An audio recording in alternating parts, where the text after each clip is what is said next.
Part 5, Chapter 18, Saturdays and the Treadmill. The remaining chapters in Part 5 of this book will take you from the time after the birth of Miss May up to the present day.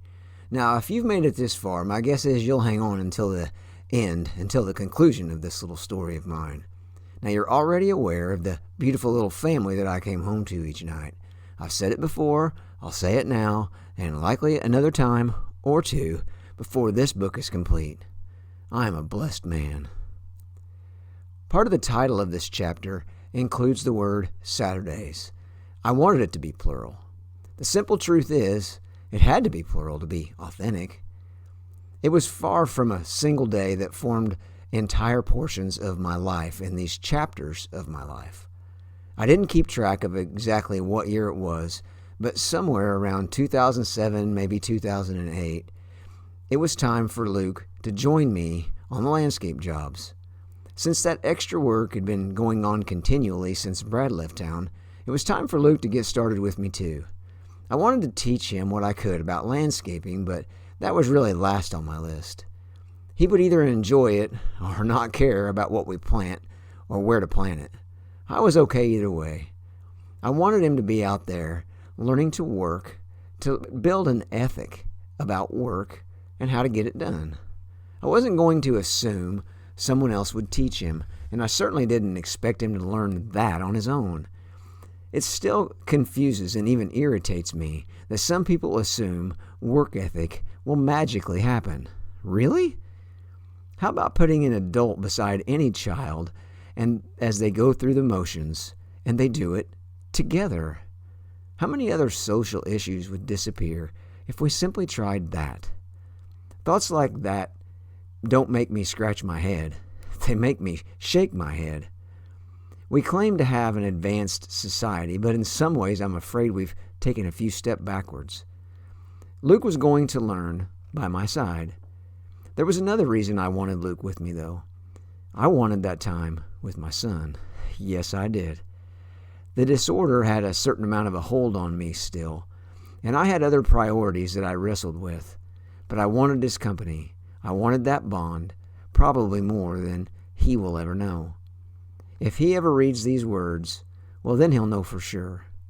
I used Saturdays in the title because I worked full-time at another job during the week, as you know. I would mow every day after work when I got off and hold the landscape work for Saturday. When we strung those Saturdays together, well, we were able to get a lot accomplished. In those early days, I received a little surprise on those Saturdays going out to do our landscape work. I actually mean it was a little surprise, too. I hadn't asked Luke to come out with me until he was 11 or 12. I fully intended for that to be the same for little Jack. There was an issue with that. The issue was, I hadn't asked Jack what he thought. That little man was having none of Luke and me leaving without him. He may have only been 7 years old, but hey, he was going too. Yes, that presented a different set of issues. Having my two boys with me was worth any issues, though. I had to adjust here and there, but we made it through. Jack would come firing out of the door to the truck with Luke right behind him. The truck I had back then had a bench seat with a bucket option in the front, but if the seat was folded down in the middle, there was an extra seat. That's where we went each Saturday, my boys and me. I'm sure we were quite a sight around town. Of course, that trend continued through the years. I went all the way up to Luke leaving for college and eventually his first job. Jack and I kept at it, just the two of us, after that. We knocked out work until Jack's college years were over, and he went off for his first job. They even helped me during the summers when they were home from college. So you bet we had stories to tell, and we still do. I've almost overdone telling a couple of them to family and close friends. Just so they're recorded, and you get a taste of those days, I'd like to share a couple of them with you now. As I share these, you may think I was difficult to work for. And I believe if you ask the boys, they'd tell you quite the opposite. There are only 2 occasions out of many, many Saturdays where I put my foot down. They were good boys who have grown into great young men. There were guidelines that they needed to learn, though. I was simply defining those lines as their father and holding them to it. The first instance happened shortly after Luke received his driver's license. I would leave money for them on the kitchen table each Saturday morning. I left well before they even got up, but I wanted to give them the opportunity to bond and grow together. They would take the money, go to the local McDonald's, and then I'd pick them up for their work day with me at 8 a.m. See, I wasn't a bad guy. Now everything went well at first, but one Saturday I rolled into the parking lot about 10 minutes before 8 a.m., 7:50. The boys were just then walking inside. I waited a couple minutes and went inside. They were just sliding into the booth as I walked up. I still remember them looking up at me with bright eyes, ready for their day. Well, almost ready. After they offered their, "Hey, Dad," and I offered my, "Good morning, boys," I asked them a question. "What time is it, boys?" "Well, it's about 8, Dad," they answered. "What time are we supposed to go to work?" I asked. "Well, 8 a.m., Dad." I proceeded to tell them to wrap up their sandwiches and bring them along. I told them, "One day you won't be working for old Dad. You'll be working for someone else. And when you're asked to be on the job at a set time, you don't show up and then take a break. Get yourself ready and be prepared for work. Now come on, let's get to the truck. You can eat as we drive." So how did that work? Honestly, they were never late again. Now I'm not that special. My boys just learned. In fact, as they headed to town each Saturday after that, Jack would always text me as Luke was driving to town. It would always be around 7:30. He would want me to know they were headed to town and they'd be ready to go. Man, those were the best of times. The other story I will share is this. I did my best to teach them how to do quality work. If I was trimming shrubs, I expected them to clean up and for it to be done well and nice. They were growing boys, but there was a standard for our work. I checked it, and I taught them what I expected of them for our family and for our work reputation. There was one particular Saturday that they just struggled. I have no idea why. It was hot, and they were tired, so my patience and theirs was very, very thin at best. After correcting their work once, I found it lacking again. They'd been helping for a couple years or more, so they were very capable, and they knew what to do. So after a second time, I gave them a stern warning. On the very next job, their cleanup was way less than satisfactory. I walked right over to them, told them to put their tools in my truck, and just go home. Luke usually drove his truck to some of the jobs along with me. Man, when I told them that, their eyes were as big as saucers. I told them in no uncertain terms, if I had to follow up their cleanup work at every job, I could do it by myself, easier than having them there messing around. I told them to go home to their mom. I can still see them walking to Luke's truck in silence. Just like the incident at McDonald's, that situation only happened that one time. They pulled it together, and I was very proud of them for it. I believe they are better men and workers today because of those lessons. Man, it wasn't easy to do, but I knew deep inside that I needed to do that. Not for me and my pride. They would need it down the road. We laugh about it today. We laugh a lot about it, actually. But there wasn't any laughter going on when it happened that day, especially the time I sent them home. I missed having them around that Saturday, but I wouldn't change that day for the world. Before I close out this section of my family getting together to accomplish some landscape work, I need to mention Miss May. I'm not convinced that she would have wanted to do any type of that work. There may have been a few tasks that she was suited for, but it's a different kind of work. Luke had allergies that I denied for years. I know that sounds cruel. I agree. But the problem was, I didn't know what a chigger was, remember? And I certainly didn't know anything about having trouble with pollen. I just didn't have that issue. Those things were foreign to me. Just because poor Luke was stuffy every Sunday because he was outside working with me on Saturday, it didn't make sense to me. Now, bless her heart, Julie kept telling me. I kept my head in the sand, and poor Luke didn't complain at all. In fact, to his credit, in all the years he worked with me outside, I can't recall a single time he ever complained about that. In fact, I don't remember him complaining about anything. That's our Luke. Now, May didn't have allergies, but if there was a bug around that might feed on someone, it found her. That poor girl gets bites when no one else has a clue insects are even around. There was one incident that proved that to me forever. After this incident, I knew I couldn't ask that girl to help. Those bugs would absolutely carry her away. It was the 4th of July. I was only doing the bare minimum for the landscaping that day. I was spending time with Julie and the kiddos. Our county road was not acceptable in the shape that it was in one particular area.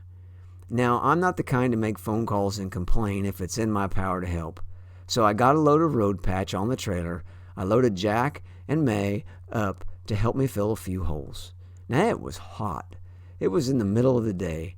Normally, that's not a time for anything that bites us, right? Now, I was on one side at the back of the trailer. Jack was on the other with May in between us. We spent 30 to 45 minutes tops on a blacktop road in July, patching holes. May never went out of the road. As I drove away, she was sitting in the back seat, and she was scratching and scratching her legs, so much that I noticed it from the front seat. So I turned and looked and asked, "Why are you scratching your legs like that, May?" She said, "These bites itch, Dad." Bites? From what? I looked at my legs. No bites. I asked Jack about his. Nothing, Dad. That poor girl had 17 large red bumps on her little legs. She was in between Jack and me the entire time.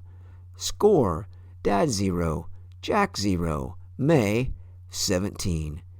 That's not the kind of contest a person wants to win, especially by a landslide like that.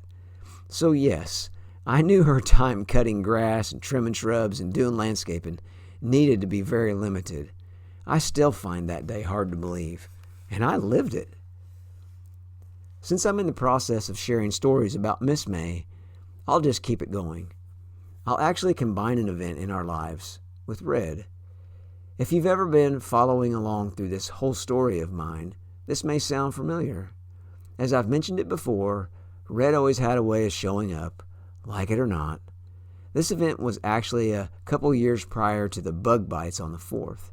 She was a little younger, probably 6 or 7 at the time. We were here at the house like many other nights. We had finished supper, and I had just come back into the family room after my shower. May was there between the family room and the kitchen. I don't remember what made me stop. Whatever the reason was, I paused just inside the kitchen to look down at my daughter. My guess is maybe she asked me a question. If that was the case, she had a follow-up question. Please keep in mind, she's a little girl. Her entire life has been spent around me. There can't be any surprising questions under those circumstances, right? Well, unless Red is a part of your life. As I bent down to talk to her on her level, I could see where the focus of her attention went. I knew that look all too well. My sweet little girl became captivated by the sight of Red. She was no longer looking into my eyes. I'd seen it hundreds of times before. Her gaze was fixed squarely between my eyes. In a matter of seconds, she raised her little arm and then her tiny finger and extended it until it touched the skin between my eyes. In her sweet little voice, she said what I knew she would say. "What's that, Daddy?" It didn't affect me like it had all the other times that some stranger had called attention to Red. Maybe the more appropriate way to say it is, all the other times Red caught someone's attention. What did I do? What would I tell her? I told her what it was. It was a mark Daddy was born with, and I swallowed hard. There were no follow-up questions. I was expecting, does it hurt, Daddy? Maybe, why were you born with it, Daddy? There were no follow-up questions, though. My answer was enough for that day. She seemed to absorb my answer and then hurried off in the family room to play. I doubt if she remembers it at all. Yes, I could simply ask her if she remembers it, but the truth is, I don't even want to talk about those things. I just don't. It was a moment in time for Red to make an appearance, as if there was some way that it wanted to remind me that it would always be there. It was one more incident for me to file away to make me stronger. Others have incidents where their perceived weaknesses can be seen, but that doesn't make them weak at all. I hope those memories help someone else. That's one reason I share those stories, even though my family hasn't heard many of them. If that's you, don't you dare give in. I'm going to say that again. If that's you, don't you dare give in. Just because someone else thinks you have a weakness, or the world randomly points it out, it doesn't make you weak. The very thing someone tells you is a weakness can be the source of some of your greatest strength. There will be no one more qualified to help people in your situation than you. The way I see it, that's not weakness. That's your greatest strength, and you bet I believe that. I promise to keep laying out how severe a disorder can become. I'm not proud of the moments I'm about to write about, but it was my day-to-day life. I won't write about each day, but I will cover a few of the glaring moments to give you an idea. Again, I share these for two reasons. Sure, the more I share my story, the more I realize there's a part of me that wants to be understood. I've been giving that more than a little thought recently. I shouldn't be bold enough to speak for you or anyone else, but in this case, I think I will. I believe we all want to be more understood. Being understood is the foundation of our closest relationships. It's the reason we bond with some people and not with others. I had no idea that would come from putting my life experiences in black and white letters, but that has been one part of this experience. The other major reason I share these experiences is because I hope to encourage and possibly inspire you in any trial you may be going through. When I finally acknowledged I had given the power to the disorder while removing it from myself, then I wanted to change. I had no idea how long that road would be, but long road or short road, you can do it too. I really want you to know that. A major part of the disorder was exercising. As I mentioned before, it's very easy to gain applause and recognition in our culture for those type of things. Man, it's very easy. Like so many other things, those applauding simply have no idea what's at the core of your actions. How could they know? In our basement, I had built quite a little home gym. There was an exercise bike, treadmill, rowing machine, and weight bench. If you're picturing a large basement, picture again. It wasn't a small room, but not large by today's standards either. I only had to take 3 or 4 steps to get from one piece of equipment to the next. I worked out every day. Every day. In fact, I would wake up about an hour before Julie and an hour sooner than necessary just to work out before my day even began. One way the disorder works is, if I worked out 30 minutes yesterday or last week, I should do 35 minutes this week. Once I've done 35, why not 40? You get it. The cycle is much deeper and worse than just that. I just wanted to give you some perspective. 7 days a week, 12 months a year. Since eating was so limited, and I mean very limited and very controlled, I had even substituted a light workout in place of sitting at the supper table with Julie and the kids. Man, it just kills me to even think of that. I would help Julie as she needed, whatever she needed, to get the kids settled. But I didn't see that they needed me. I mean, all they're going to do is eat, right? So, off to the basement I'd go. Once that became my new pattern, well, then I felt I couldn't turn back. I knew the spiral downward was getting faster. I simply couldn't get a hold on anything. It felt like I could slow it down. Julie has always gone down to see her parents in Southern Illinois from time to time. It was her return from one of those weekends that I want to cover now. Well, I don't know if I want to cover it, but I will. Looking back, things seemed just like they had been for years. The invasion of the disorder from day to day had continued to grow. At some point, I felt like it would end. But how? Julie came home with the kiddos on Sunday evening like she always had. If you've had the pleasure of knowing my beautiful wife, you would know she's very calm and level-headed. She seldom gets emotionally charged about anything. She's very steady that way and always has been.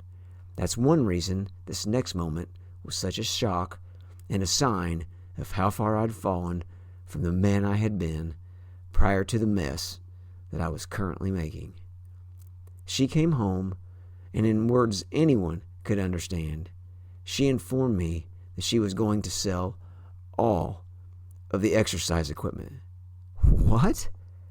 Okay, maybe the rowing machine.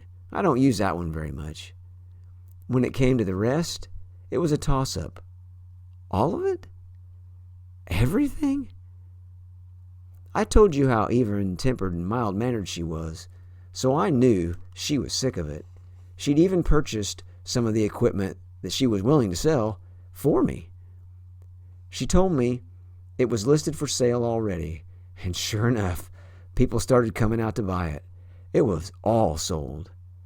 Even though this whole cold turkey thing wasn't going to be easy, I had a little sense of relief. It was small, but it was something. Did that save my life? I've never thought about it like that, but maybe. I still felt I was in control, but obviously I wasn't. To this day, that's the only day I've ever seen her that upset with me. She was having no more of my excuses about that equipment.